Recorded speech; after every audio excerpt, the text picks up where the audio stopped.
I was 7 years old the first time I saw my own face clearly. It was an accident. We had gone into town with my father for feed supplies, and in the window of a closed hardware store, the glass was so clean and the light was at just the right angle that I stopped walking and stood there staring. I did not know what I was supposed to feel. I just stood there, looking at this girl, looking back at me. And for one strange moment I thought, so that is what I look like. And then my mother's hand closed around my wrist and she pulled me gently but firmly away from that window without saying a single word. She did not need to say anything. I already knew. My name is Ruth. I grew up in a conservative Amish community in Indiana. And for the first 20 years of my life, mirrors were not something that existed in my world. Not because we were told they were evil. It was never that simple. It was something quieter than a rule and deeper than a warning. It was an understanding, woven into everything around me, that a woman who looked at her own face too long was a woman whose heart was turning in the wrong direction. Let me explain what I mean. Because I think people hear this and imagine something dramatic. A law. A punishment. A bishop standing at the door checking for looking glasses. It was not like that. It was more like the way certain things simply were not done. The way water does not flow uphill. Not because someone forbids it, but because the whole shape of the world you live in makes it unnatural. Mirrors were vanity. And vanity, in our Ordnung, was not just a minor failing. It was the first step on a road that led away from God, away from humility, away from everything that made our community what it was. Hochmut. That was the word. Pride. The thing above all other things that a faithful Amish woman was supposed to guard against. And what was a mirror but an invitation to Hochmut? To stand and look at yourself and think about yourself and arrange yourself. As though you mattered that much. As though your face was something worth studying. We dressed without mirrors. We pinned our coverings without mirrors. We went through entire days, entire years, seeing ourselves only in the surfaces that could not be avoided. The dark reflection in a window at night, the still water in the horse trough on a quiet morning, the brief flash of your own eyes in someone else's glasses. These were not things you lingered on. You looked away. You moved on. You returned your attention to where it belonged, outward, toward your work, your family, your community, your God. I believed all of this. I want to be clear about that. I was not secretly rebellious. I was not waiting for a chance to escape. I was a faithful girl who had genuinely absorbed the values of my community and who understood, at least intellectually, why the mirror rule existed. Vanity was real. The pull of self-focus was real.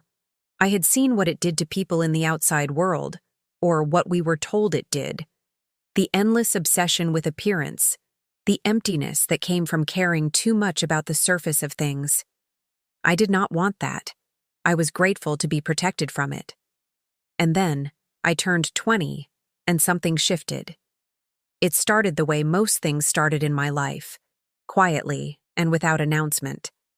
I had been unwell for several weeks, a lingering sickness that kept me inside more than usual. One afternoon I was alone in the house, which was rare. My parents had gone to help a neighboring family with a barn repair. My sisters were at a quilting gathering 2 farms over.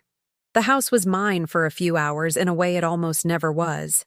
I was passing through the upstairs hallway when I noticed something I had not noticed before.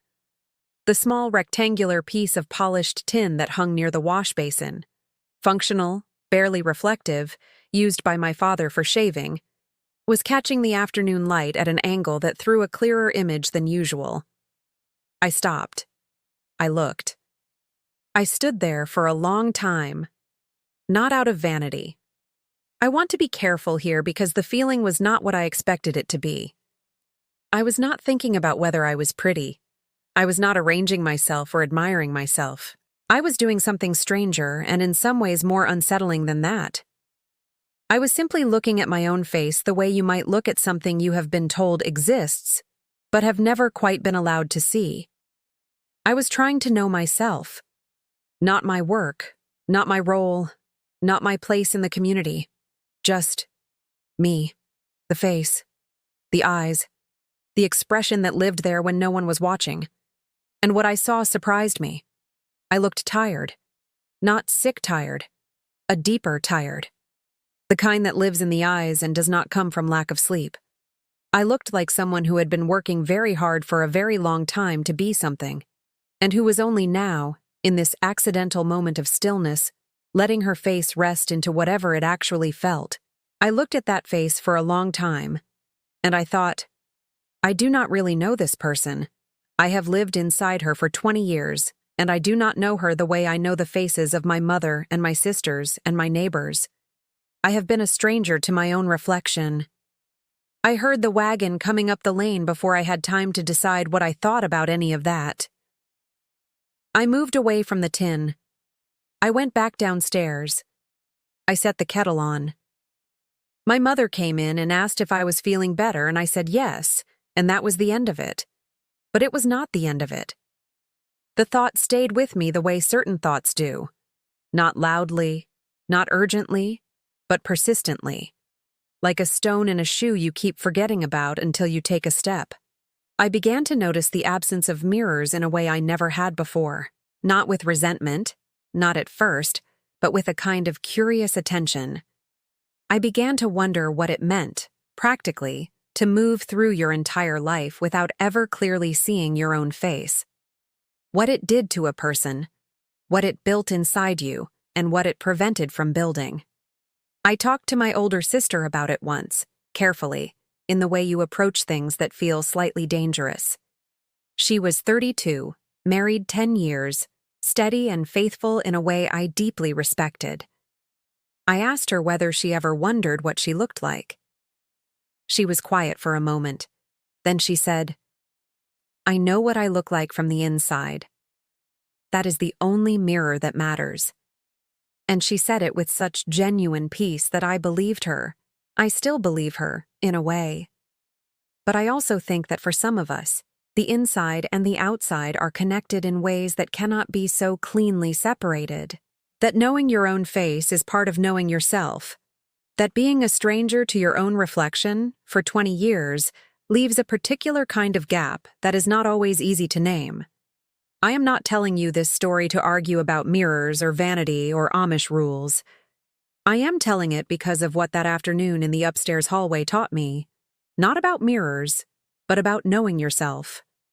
About the difference between the self that other people see and the self that lives in the quiet interior of your own life. About what happens when you spend so long facing outward that you forget to look inward. Really look, honestly, without turning away. I think a lot of us do this, not because of religion or community rules, just because it is easier. Because the inside of a person can be an uncomfortable place to spend too much time. Because genuinely looking at yourself, at what you actually feel, what you actually want, what you actually believe, takes a kind of courage that is quiet and unglamorous and costs something real. That afternoon by the wash basin, with the light at that particular angle, was the first time in 20 years I had really looked at my own face, and what I saw there sent me on a much longer journey, not away from my faith, not away from my community, but inward, toward the woman I had been living inside without fully meeting. I want to ask you something tonight. When is the last time you really looked at yourself? Not at a mirror, not at your face, but at the life you are actually living. At the feelings you keep facing away from. At the questions you have been too busy or too afraid to let yourself stay with long enough to answer. Because I believe that kind of looking is not vanity. I believe it is one of the bravest things a person can do. And I believe that whatever you find when you finally look, it is worth knowing. Even if it surprises you. Even if it changes things. Even then.